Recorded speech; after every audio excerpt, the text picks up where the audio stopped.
Hey, Neely again. Happy Yom Kippur video part 2. This is my favorite story in the world of all time. It actually changed my life. I didn't even know a story could do that, but this one did.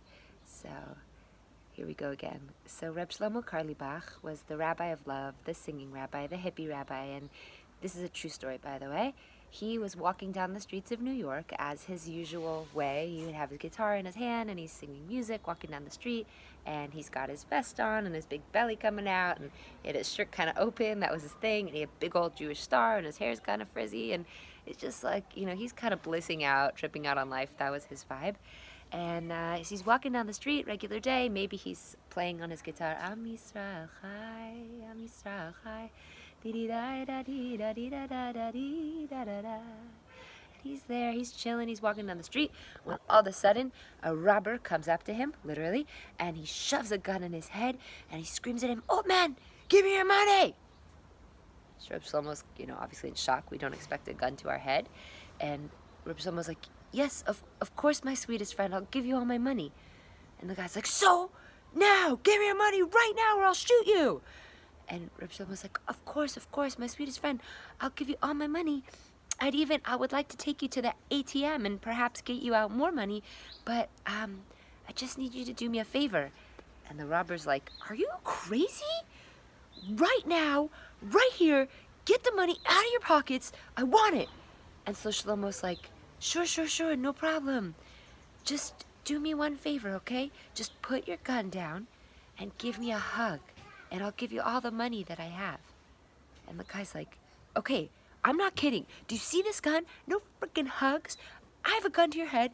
What are you talking about?"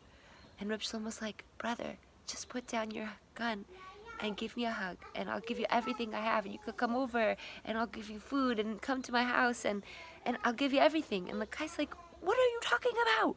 Right now, give me your money!" He's screaming at him. Reb Shlomo's like, "Brother, please listen to me." He's like, if you've been in so much pain in your life that you had to go out and get a gun, and you had to have the courage to take this gun to my head, and you had to be on this terrible day where you had to confront me like this, you must be in so much pain. You must be hurting so bad. You must be so scared about something. And I'm just so sorry that you're going through this. So just please, if I could just give you a hug, I just want to give you a hug. If you could just put down your gun." And the robber's like, "What are you talking about? Like, what?" And he's like, started to get emotional, And Reb Shlomo's like, "Bro, come on, I'll give you everything. Just put the gun down and give me a hug."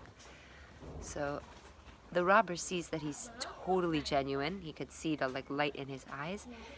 And he's overcome by softness and vulnerability, and he puts the gun back into his pocket, and he kind of looks at Reb Shlomo, and Reb Shlomo folds him into the most beautiful hug, and he's crying, and he holds him there, and he holds him there, and there's different versions of the story. Some people say that he converted him, some people say he never converted, but they stood there for an hour on the street corner just crying and holding him, and Reb Shlomo, of course, took him back to his house and fed him and asked him what he needed and hooked him up, and this is a crazy story, right? So how do you do this? So Reb Shlomo was able to see him with eyes of compassion, meaning to say that anytime somebody is coming to hurt us, he could see that it's only because they themselves are hurting. And it works in the reverse. Anytime that we're hurting somebody, anytime we're yelling at somebody, anytime we're triggered or being nasty or not in our highest form, we can turn to self-connection and self-empathy because clearly we're hurting. And when I kind of woke up to this, I may have known it or I may have understood it intellectually, but when I understood deeply that anytime someone isn't being nice to me, it's only because they themselves are in pain, it really opened up a whole world for me. And I've been able to use it in my life, even in silly examples, if you get on the bus here and the bus driver's yelling at you, "Get on the bus, what's taking you so long?" Then you just know that that bus driver's having a hard day. And if you could do it from a genuine place, if you can open your heart and be like, "Yo, achi, my brother, go beseder, are you okay? It seems like something is wrong. Could I be there for you?" It's a very tricky line to do it, because if you're not so genuine, it could come off as condescending. But you don't have to use the trick, but to understand the trick can open up worlds, especially just now, before Yom Kippur. right? We are reflecting on the people that we may have hurt, on the people that we want to ask forgiveness from, our spouses, our children, our parents, our friends, our bosses. And when we think about the things that they have done that we felt hurt in our lives, so we could just really look and say, whoa, what was that person going through in that time? And maybe we can open up these eyes of compassion and understanding. And then also if we hurt somebody else, right? We could open up understanding and compassion and look inside and say, oh wow, what pain was I going through at that time? Like, what's coming up for me? Like, why was I lashing out at that person? Like, am I okay? And if I'm not okay, can I like go to that place and like give myself empathy and softness and compassion and understanding? So yeah, I really bless us. You know, when I heard this story, I sort of made a commitment to myself that if ever I was in a place of hurt or pain, to really immediately tune into those eyes of compassion and really look and see that the person who's yelling is the person, there's something really going on for them. They're hurting. And we're all so human and we hurt. So I really bless us with eyes of compassion from now until eternity, and that it should bring tremendous peace into our lives and a place of calm, and a place of stepping outside of ourselves, and a place of stepping outside of taking things personally, and a place of really making a space for other people in our lives. Hashem, God, has another name. It's Hamakom. And a lot of people ask, why is Hashem called Hamakom? It means the place or space. So my teacher Leah explains that it's because Hashem makes a place for all of us in this world and in His heart. So we're meant to emulate God, to be like God, to mimic His positive qualities, His, hers, its, whatever.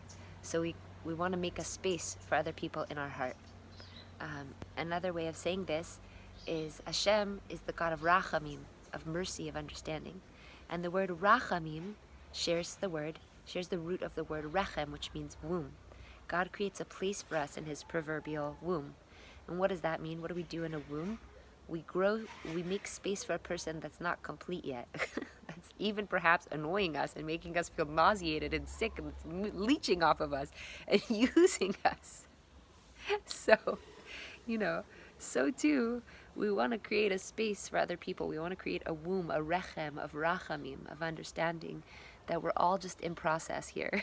We're all just growing, and we're all trying, and so please God, we should open up that space inside of our womb of understanding, our hearts and our eyes, to have eyes of compassion for ourselves and for others, and may it literally change our lives for the good.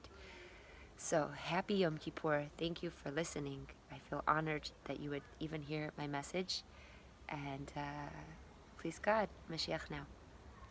Gmar Chatima tova. May we all be sealed. I mean, not just you, not just your family, all the Jews and all the people all around the world.